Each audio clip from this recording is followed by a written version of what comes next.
Your utility rates keep going up while SDG&E fights to keep its profits from going down.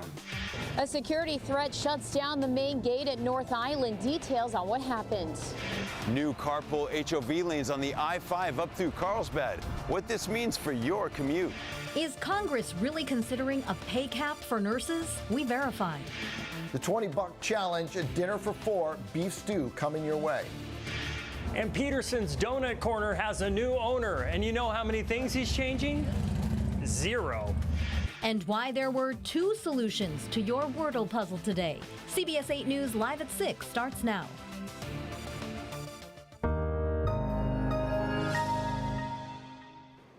After a hot and dry week with summer-like conditions, winter weather is back in San Diego County. Good evening and thank you for joining us.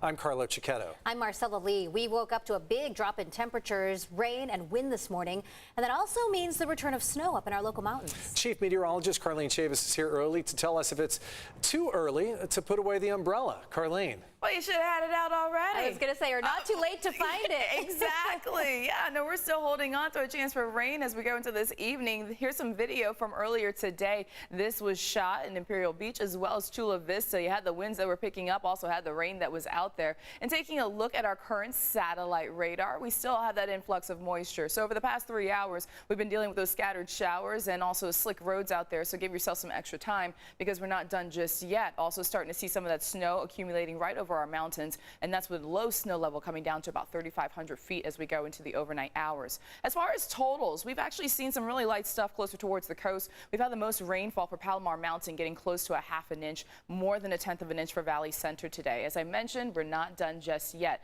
There is a cluster of showers just towards the north of us impacting across LA, and that moisture does look to move in our direction. So the energy of the low, when we did have a break in clouds, some of that heating of the day, and that is going to give way to some scattered showers and some thunderstorms potentially around 10 p.m. tonight.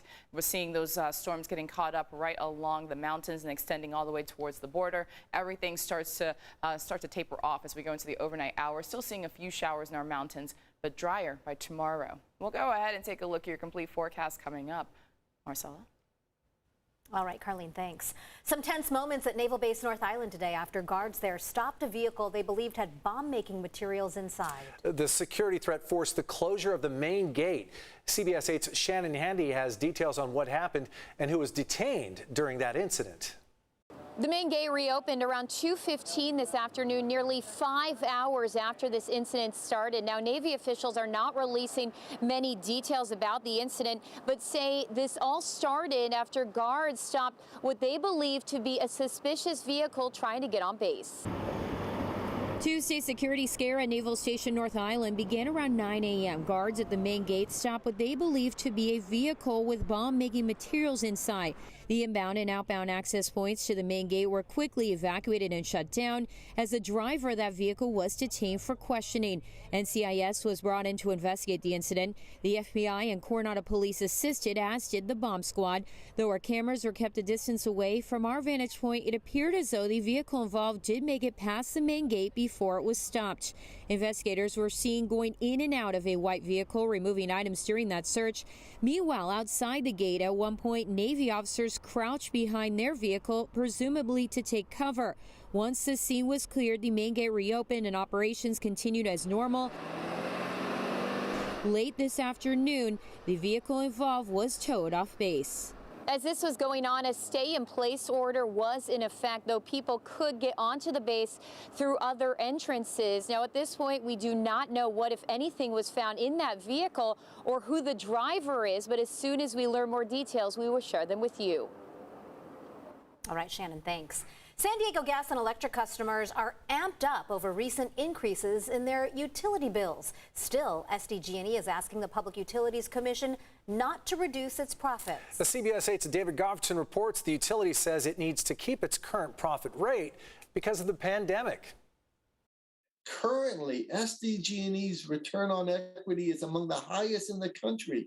The Public Utilities Commission determines profit rates for SDG&E every 3 years. Currently, SDG&E is allowed a 10.2% profit on equity investments in capital projects. like wildfire prevention upgrades in the East County or programs to install electric vehicle charging stations. UCAN consumer advocate Edward Lopez says in 2022, that profit rate was set to automatically go down. It would actually, we believe, lower the return on equity to 9.62%. And we believe that would reduce the revenue to SDG&E. In other words, save customers as much as $25 million or more. SDG&E is fighting that.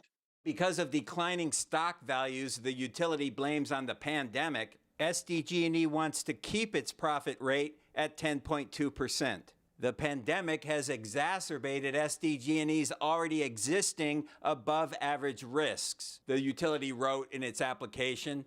Sempra has underperformed, falling about 15% as it continues to be discounted by investor analysts for SDG&E's unique, heightened wildfire liability and regulatory risks that are outside of its control. Lopez says the Public Utilities Commission should not intervene and let SDG&E's profit rate fall. Because the profitability for Sempra simply is unreasonable at this point, especially with the high prices and rates that SDG&E customers are paying.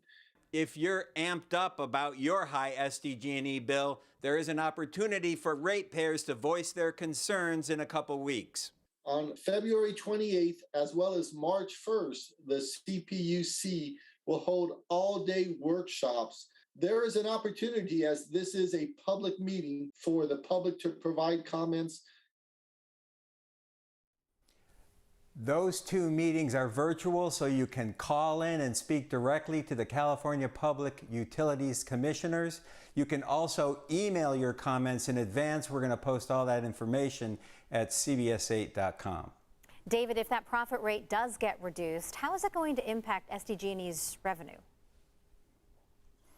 SDG&E itself estimates the hit would be more than $62 million if that profit rate was reduced. Now, late this afternoon, the utility emailed us a statement saying, quote, SDG&E is not seeking an increase in our rate of return. We are asking to keep it at the same level as what was approved for 2020 through 2022. A lot of energy consumers will be watching closely to see what happens there. Thanks so much, David.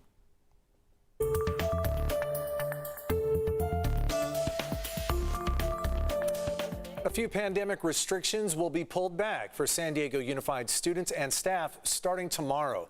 The district will still require masks indoors, but students and staff don't have to wear them anymore outdoors. Restrictions are also being lifted on school field trips. The district says positive COVID-19 cases in its schools have decreased 56% since the Omicron peak. An indoor mask mandate will remain in place in the district through at least February 28th. It is a big relief and hopefully fewer traffic headaches for commuters up in North County. Part of a major carpool lane expansion is finally open on Interstate 5. CBS 8's Brian White has more on the project and what's next. The long-awaited carpool HOV lane expansion, which connects Solana Beach up to Carlsbad, is finally complete, and the northbound lane is now open.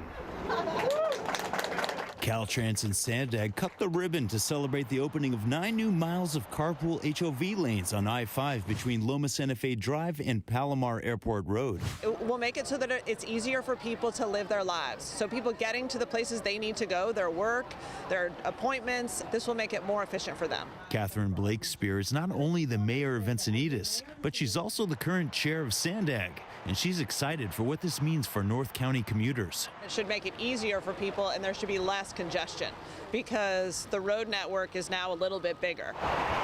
According to Caltrans, this portion of carpool lane extension cost about $552 million, which was paid for by a combination of local, state, and federal funding, along with the Transnet half-cent sales tax used for transportation improvements. We anticipate that these lanes are going to encourage people to carpooling by providing a faster trip than general purpose lanes. This is all part of the North Coast Corridor project, which involves comprehensive improvements to infrastructure and the environment along the entire corridor. And it also is part of the lagoon restoration that was done, double tracking of the rail corridor, and building of trails and the coastal rail trail. The striping for the northbound HOV lane was finished Monday night, the culmination of 5 years of planning, design, and construction. There's a lot of greenhouse gases that are emitted when your car is just sitting there idling. So if you can get from point A to point B more quickly and efficiently without having to just sit there in traffic, then that's going to really help our environment. So the northbound carpool lane is now open, but the southbound lane still needs to be striped by Caltrans, and that will happen over the next few weeks. Brian, thanks. A man charged with starting this fire right here that destroyed 2 homes in Whittier is due in court next week. Kevin Whitlock is accused of starting a fire in brush near a neighborhood last Thursday. The wind fanned flames quickly spread, destroying 2 homes and damaging 4 others. Whitlock was arrested after he was found on a hiking trail and treated for a burn injury. He was supposed to be arraigned today, but that is now postponed until next week.